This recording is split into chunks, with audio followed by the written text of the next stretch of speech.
तो फिर से एक बार good morning. Specially class 10th के स्टूडेंट्स फोकस करेंगे बिकॉज जियोग्राफी का आपका last chapter manufacturing and industry, जिसके ऊपर आज हम लोग डिस्कस करने वाले हैं। आपको ये बता दें कि आपके एग्जाम के प्रोस्पेक्टिव को देखते हुए इस चैप्टर से अगर आपने मार्किंग स्कीम देखा होगा तो 3 से 4 नंबर आपको ये चैप्टर प्रोवाइड कराएगा।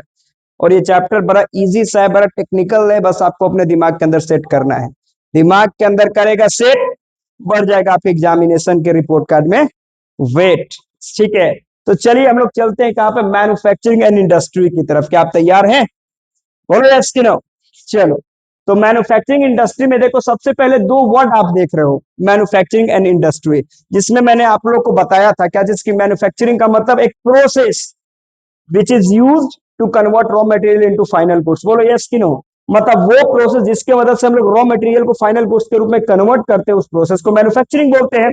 और इंडस्ट्री का मतलब वो प्लेस जिस जगह पे मैन्युफैक्चरिंग की एक्टिविटी टेक प्लेस करती है, उस प्लेस को हम क्या बोलेंगे? इंडस्ट्री। तो दोनों के बीच का डिफरेंस क्लियर। मैन्युफैक्चरिंग वो प्रोसेस है जिस प्रोसेस की मदद से हम लोग रॉ मटेरियल को फाइनल गुड्स के रूप में कन्वर्ट करते हैं, और वो प्लेस जहां पे मैन्युफैक्चरिंग की एक्टिविटी टेक प्लेस कर रही है, उस प्लेस को हम लोग इंडस्ट्री कहते हैं। क्लियर हो गया? चलिए ठीक है, इसके बाद आगे बढ़ते हैं। अगला टॉपिक मैंने बताया आपको, इंपॉर्टेंस ऑफ मैन्युफैक्चरिंग। ये एक चैप्टर आपने ग्लोबलाइजेशन पढ़ा भी होगा इकोनॉमिक्स का, जिसमें आपने देखा कि मल्टीनेशनल कंपनी अगर आपके देश के अंदर आएंगी तो उसका क्या क्या इंपॉर्टेंस है।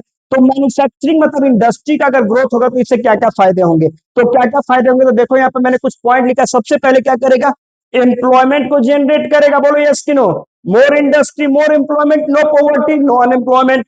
जितनी ज्यादा इंडस्ट्रियां बढ़ेंगे उतना ज्यादा पॉसिबिलिटी ऑफ एम्प्लॉयमेंट जो है वो इंक्रीज होगा। इससे हमारे देश की इकोनॉमी को ही द बेस्ट बेनिफिट्स मिलेगा। सेकंड मैंने बोला कि अगर एम्प्लॉयमेंट मिलेगा, पॉवर्टी घटेगी, देश का इकोनॉमिकल ग्रोथ देखने को मिलेगा। ये टू मच इंपॉर्टेंट है। दूसरा हमने देखा इंफ्रास्ट्रक्चर का ग्रोथ।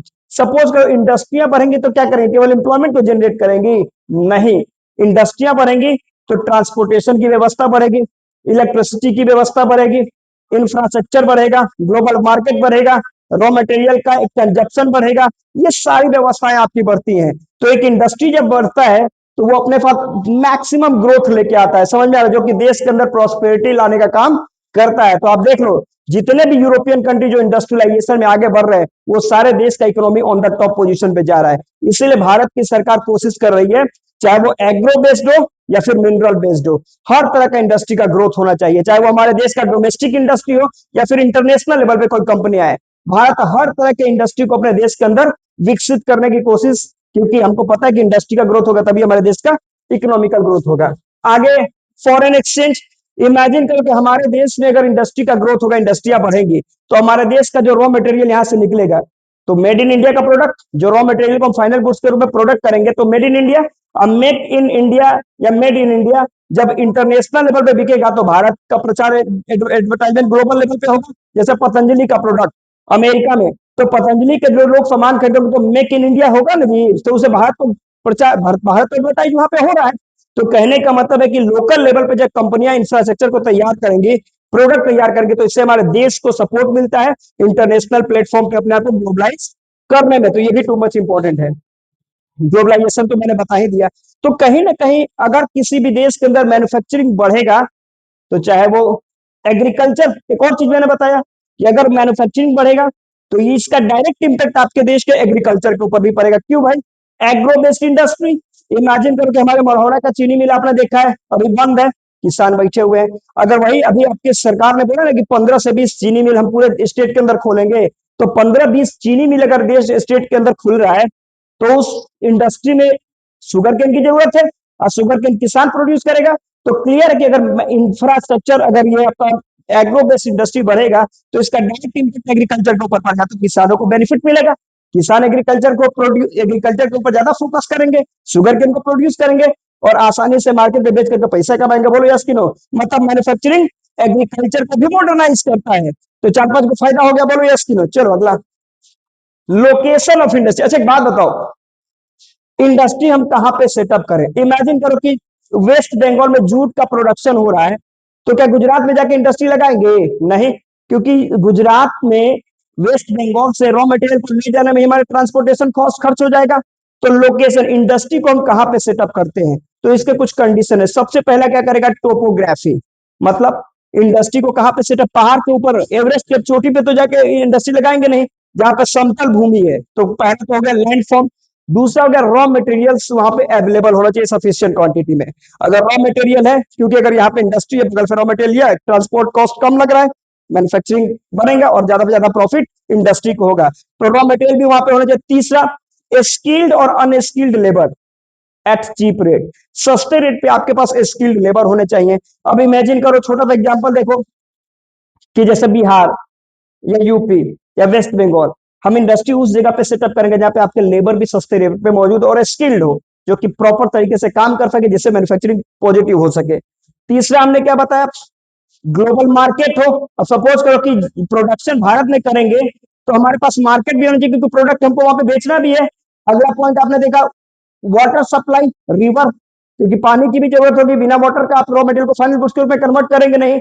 अगला आपने क्या देखा कि एनर्जी सप्लाई, इलेक्ट्रिसिटी भी होना चाहिए। तो कहने का मतलब प्लस गवर्नमेंट की पॉजिटिव पॉलिसी भी होनी चाहिए। तो ये सारी सुविधाएं जहां पे मिलेंगी, एक इंडस्ट्रियलिस्ट इंडस्ट्री वहीं पे सेटअप करने की बात करता है, क्योंकि जहां तक कम से कम रेट में वो प्रॉपर प्रोडक्शन तैयार करेगा और ज्यादा से ज्यादा रेट में मार्केट में बेच करके ज्यादा से ज्यादा वो प्रॉफिट कमाएगा। खैर आगे बढ़िए, हमने बोला industry and agriculture both are dependent on each other. Industry और एग्रीकल्चर दोनों एक दूसरे के ऊपर डिपेंडेंट कैसे हैं, तो इंडस्ट्री का मतलब एग्रो बेस्ड इंडस्ट्री की बात, आगे हम लोग क्लासिफिकेशन ऑफ इंडस्ट्री को भी पढ़ेंगे। हमने करा क्या कि इंडस्ट्री वो भी एग्रो बेस्ड, एग्रो बेस्ड का मतलब वैसे industries which are completely dependent on agriculture for their raw materials. जैसे एग्जांपल देखो, jute industry, cotton industry, textile industry, sugar industry, coffee and tea industry, ये है ना जी। ये सारे इंडस्ट्री को रॉ मटेरियल कहां से मिलेगा, एग्रीकल्चर से। तो एग्रीकल्चर के ऊपर ये सारे के सारे इंडस्ट्री डिपेंडेंट है, के लिए, रॉ मटेरियल्स के लिए। तो दूसरी तरफ हमने देखा क्या चीज, मतलब एग्रीकल्चर के, ये इंडस्ट्री जो इस एग्रीकल्चर के ऊपर डिपेंडेंट है, के लिए, रॉ मटेरियल के लिए। भारत का एरिया 3.28 मिलियन स्क्वायर किलोमीटर, आज भी जमीन उतना है, लेकिन जनसंख्या 146 करोड़। तो क्या करेंगे हम, तो अंडर प्रेशर हमारे किसानों ने ग्रीन रिवोल्यूशन को स्टार्ट करा हमारे देश के अंदर, मतलब मॉडर्न टेक्नोलॉजी को ऐड किया। तो आज के डेट में खेतों को प्लाउ क्या हम बैलों से करते हैं, नहीं, किससे करते हैं, ट्रैक्टर से करते हैं। थ्रेशर का यूज, कंबाइनिंग मशीन का यूज कर रहे हैं, इनऑर्गेनिक फर्टिलाइजर का यूज कर रहे हैं, ट्यूबवेल के ऊपर डिपेंडेंट है, बोलो यस कि नो, HYB सीड का यूज कर रहे हैं। तो ये सारे मॉडर्न टेक्नोलॉजी हमको कौन दे रहा है, इंडस्ट्री।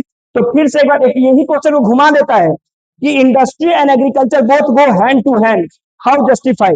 तो भैया both are interdependent, without one we can not imagine about another. अगर इंडस्ट्री नहीं तो एग्रीकल्चर नहीं, एग्रीकल्चर नहीं तो इंडस्ट्री नहीं, मतलब दोनों एक दूसरे पे डिपेंडेंट है।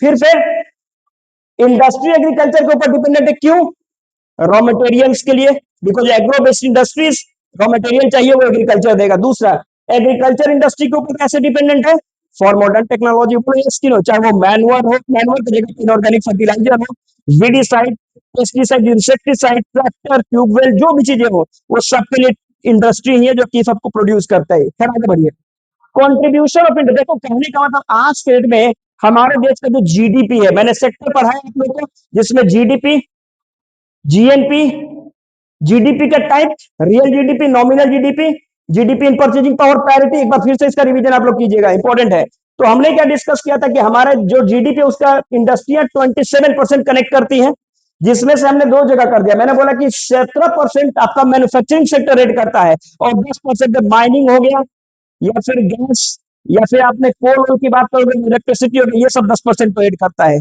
माइनिंग, माइंस, माइनर्स, तीन लोगों को मैंने बताया था। माइंस मतलब जैसे झारखंड में जाओगे तो कोयला नगर एक जगह है, वहां पे क्या होता है, जमीन खोद करके क्या करता है, कोयले को बाहर निकालते हैं, जो प्रोसेस माइंस जहां पे ये सब काम हो रहा है। अब माइनिंग का मतलब जमीन खोदा जो जा रहा है उसको निकालने के लिए, माइनस मतलब वो जो काम जो करते हैं उनको हम लोग क्या बोलते हैं, माइनस कहते हैं। ये सब होता है। अब देखो last word agglomeration economy, important देखना, एग्लोमेरेशन इकोनॉमी क्या है।